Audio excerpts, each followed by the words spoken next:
Surinder Singh Kanhari, who's the chairman of the Wabi Group. He is currently the chairman of the Al-Dawawi Group and has taken the group beyond tires and turned it into a multinational focused on tires, batteries, road products, finances and real estate. So from the point of view of talking about the global tire industry, I think this gentleman is very well qualified to do so. So I'd like to welcome Surinder Singh Kanhari to the stand.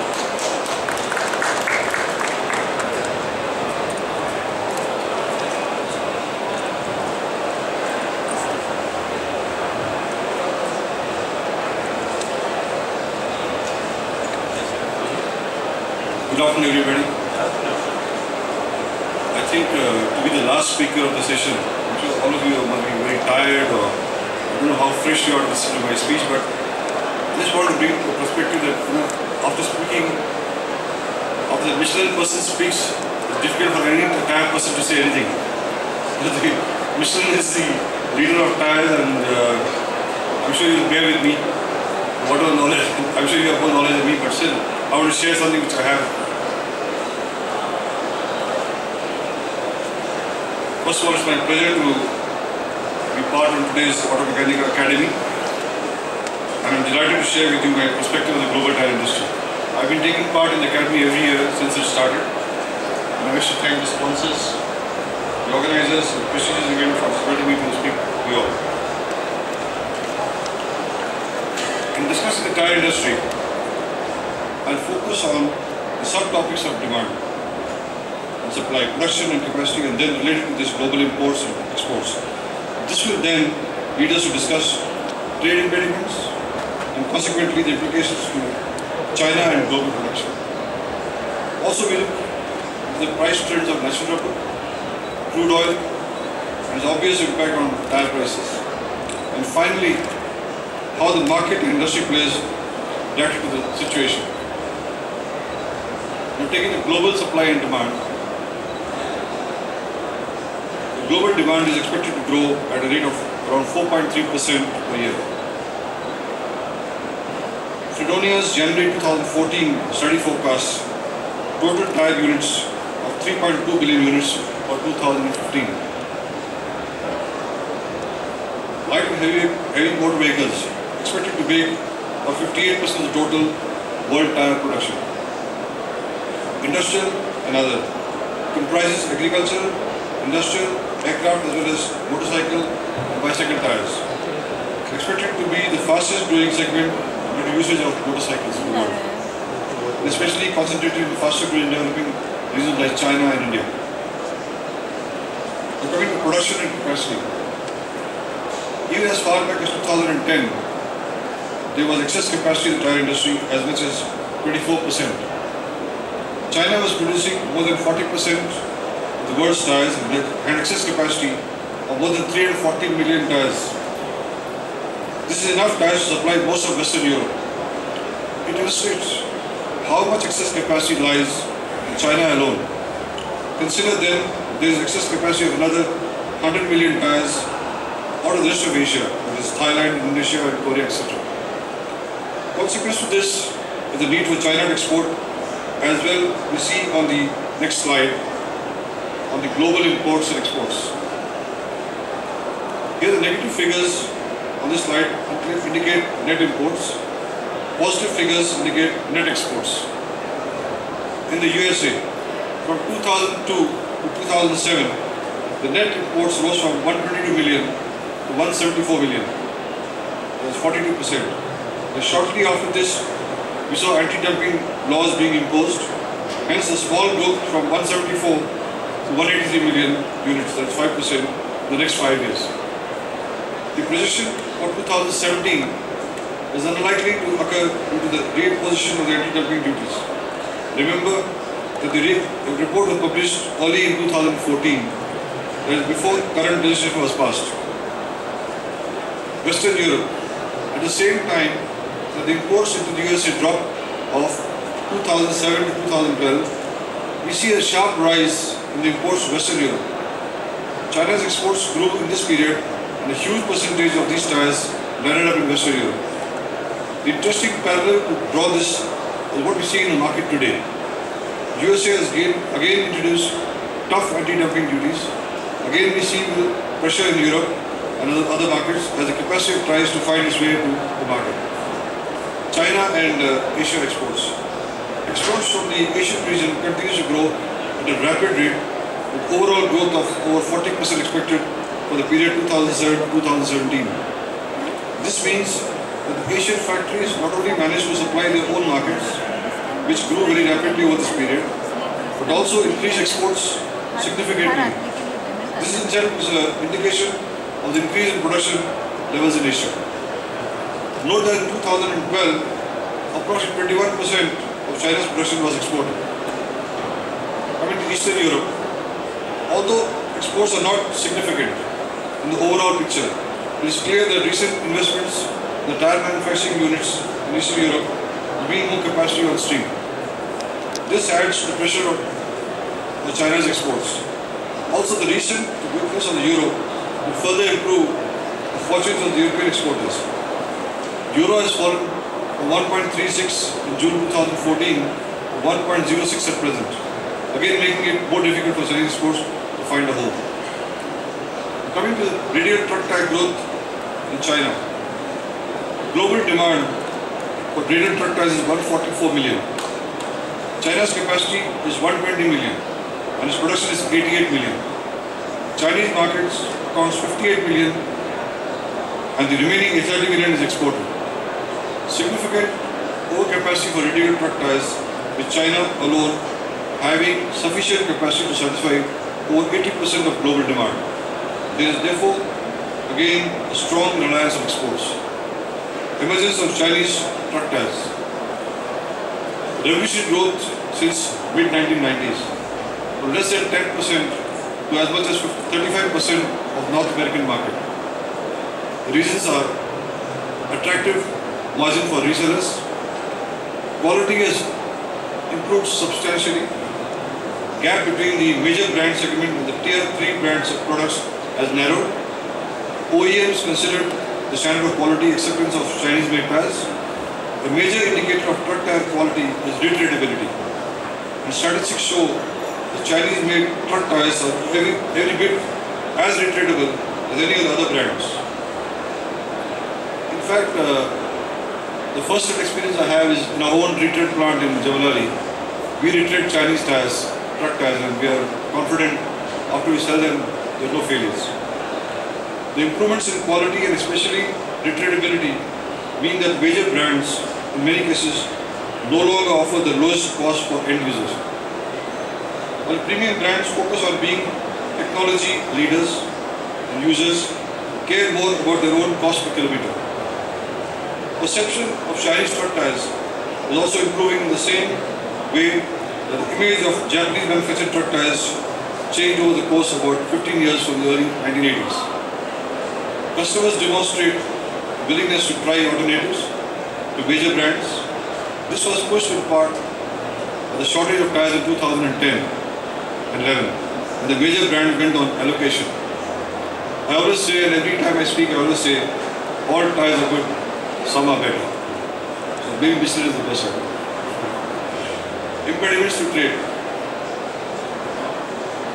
We see from the previous slides that in order to survive, the numerous Chinese tire factories are forced to export more. This slide shows impediments to that export effort. Impact varies from country to country, primarily a tool to protect local industry.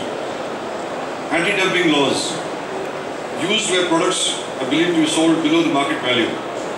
In America, lifting of USA restrictions in September 2012 saw October-November 2012 imports double compared to the previous year. Reimposition of anti-dumping duties ranging from 20% to 90% this year. India imposed anti-dumping regulations on tire imports from China and Thailand. Egypt imposed significant anti-dumping duties on tire imports from China.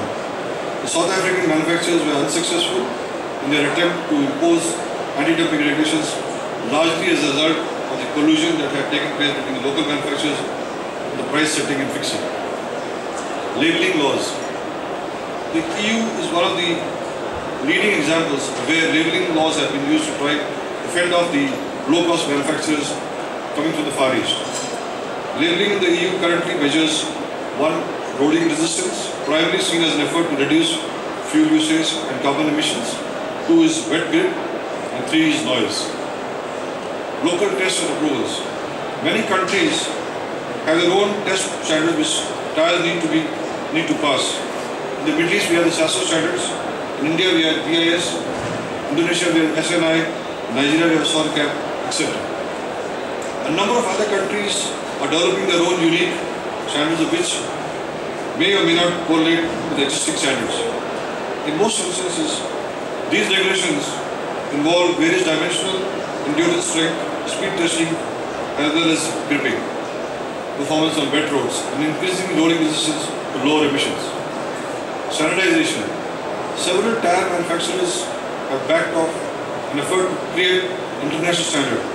One such example is the Global Technical Regulation, GTR, for tires. The GTR for tires will cover a number of tire performance and regulatory issues, including markings, dimensions, high-speed safety, endurance, wet grip, bead unseating, and noise. Development of these regulations has been ongoing since 2006.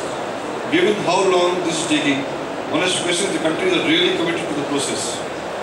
As it will seem, they are losing an element of control that would otherwise be imposed on imported goods. Just for information, from 1st of June this year, the UAE has started the RFID process, and every single tire sold in the country has to have a label on it. That's a very good thing that the UAE government has done, and I must commend them for this introduction, which at least stop people misusing bad tires coming on to the good cars. The global production. This slide shows the makeup of global tire production and illustrates the dominance of Bridgestone, Michelin and Goodyear. It also shows a large number of smaller niche players. Illustrated are two triangles. One is in the normal angle, which is other is inverted angle. Basically showing that top larger manufacturers are producing comparatively more, while smaller players have lower contribution to the global tire production. Shown in green are the top 3 manufacturers, Bridgestone, Michelin and Goodyear, that accounts for approximately 37% of the tire production. The average company around is 12.3%. The orange portion shows the next 12 companies that make up around 33% of the global production, with an average around 2.8% of global production. Shown in red are more than 500 factories around the globe that account for approximately 30% of the global production. Average market share is of 0.1% each. The Chinese share of the global production. Note that although Chinese brands make up only 19% of global tire production, Chinese manufactures more than 40% of the global supply if we include non-Chinese brands like Goodyear, Hankook, Michelin, all manufactured in China. China also has the lion's share of the significantly more than 500 other factories which, due to current global economic pressure and excessive capacity, are under threat. A significant portion of the 400 other factories are in China and under threat due to excessive global capacity and challenges to penetrate markets to trade impediments. What lies ahead? The natural consolidation of the tire industry in China. Assuming that there are over 400 factories in China, there are over 100 factories in Dongqing province alone. It is estimated that by 2020, the number of Chinese factories are expected to shrink by 70%. A handful, 120 tire factories will be operational. By 2030, the number of Chinese factories is expected to shrink by another 70%. A significantly reduced 36 tire factories will be operational. In other words, by 2030 there will be only around 30 high-quality factories in China. Below points are experts from a speech in August 2013 by Walt Weller, Vice President of Sales for the China Manufacturers Alliance LLC, the US-based marketing unit of China Double Point Holdings Limited. The Chinese tire industry is undergoing a consolidation, likely will last until global tire demand and global tire capacity become more balanced. This consolidation is happening as we speak and could result in some manufacturers, plants and brands disappearing. Unclear if foreign companies will come in and purchase Chinese manufacturers, or there will be Chinese manufacturers purchasing other Chinese manufacturers, but it's going to be a consolidation. After this, there will be a further restructuring of those survivors. Just for your information, recently you must have all heard that Pirelli has been bought over by a Chinese company. So the consolidation is already starting. Coming to the natural rubber prices trends, we move on to the price trends of natural rubber. From the price of 94.02 US cents per pound in May 2014, it has dropped to 77.13 cents in the month of April 2015. So 18% decrease with 12-month period. And the crude oil price trends, crude on the other hand has been dropping, as we already know, from 105.12 US dollars in June 2014 to 57.29 US dollars in May 2015. A 46% drop has been seen in the last 12-month period. Impact on prices. Now we relate this continuous price drop in natural rubber and crude oil with production to understand the prevailing tire pricing scenario in the market. Tire prices from China has dropped between 30 to 40% from 2013 to 2014. However, Chinese factories kept the production high despite weak global demand, creating glut in the market. Hence, resulting to one, it was very difficult to maintain a balanced inventory for all the supply chain. Two, it made everyone to concentrate on the question to buy or not to buy. And three, most tire factories, big or small, have faced uncertain orders. Have started supplying their multiple customers in most markets. Have started plating tires in new brands to ship more custom containers and have started contracting large end customers directly. And four, the smallest tire retailers started negotiating prices against direct quotas from China. Thank you very much and have a pleasant evening. And if you have more questions, I am ready to answer. Thank you, Surinder. So we'll take a few questions if you have some questions. Yes, at the back, the man from Michelin. Thank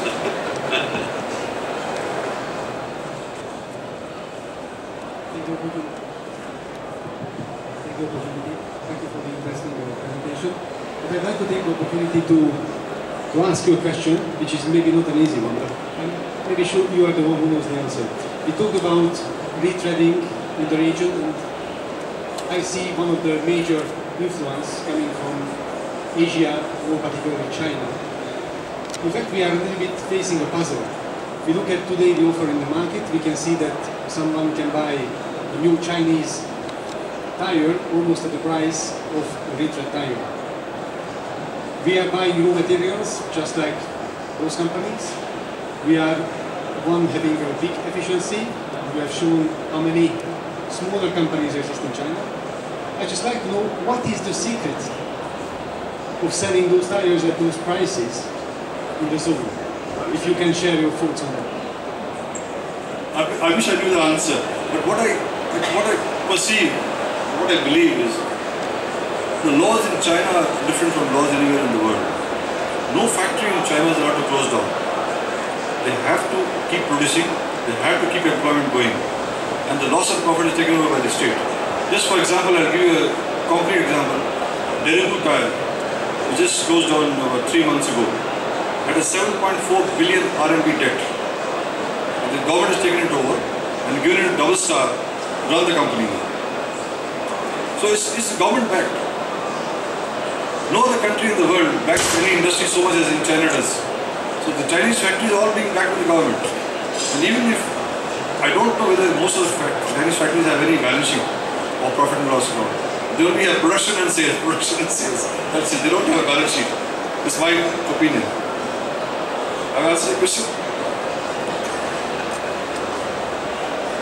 Very good answer. Do we have any other questions? Okay, I think that's better. Thank you very much for a very interesting presentation.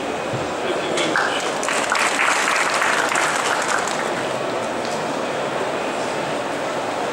Okay, how are you feeling? We heard a lot today. It's very good to see so many people that managed it through to the end of the conference. So congratulations. We heard this morning about the overall picture in the UAE. We heard from the customs people about what's happening here in terms of the actual numbers of exports and imports. We heard from our friends at Frost & Sullivan about the opportunities, the trends, the challenges for those of us who work in the commercial bakery business in this region.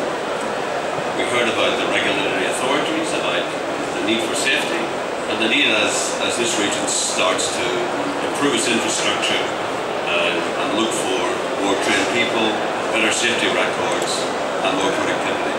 And in that sense, I think we can all take heart in that we are all on the same playing field.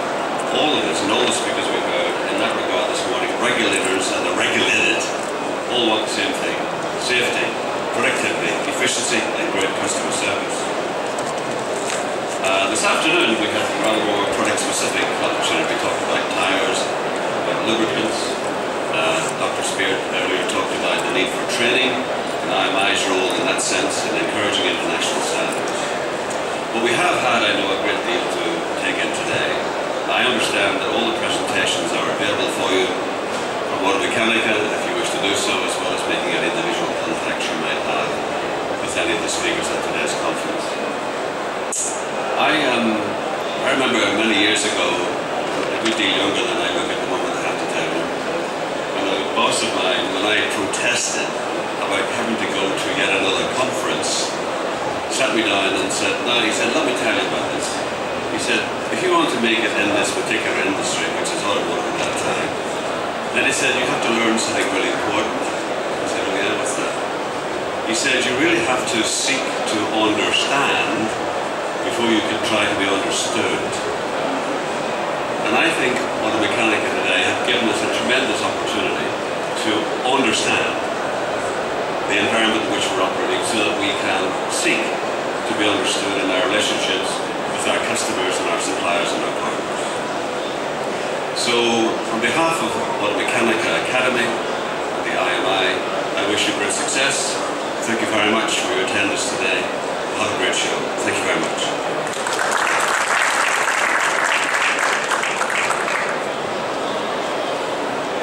I've just been reminded that please fill out the evaluation forms before you leave the area. Thanks very much.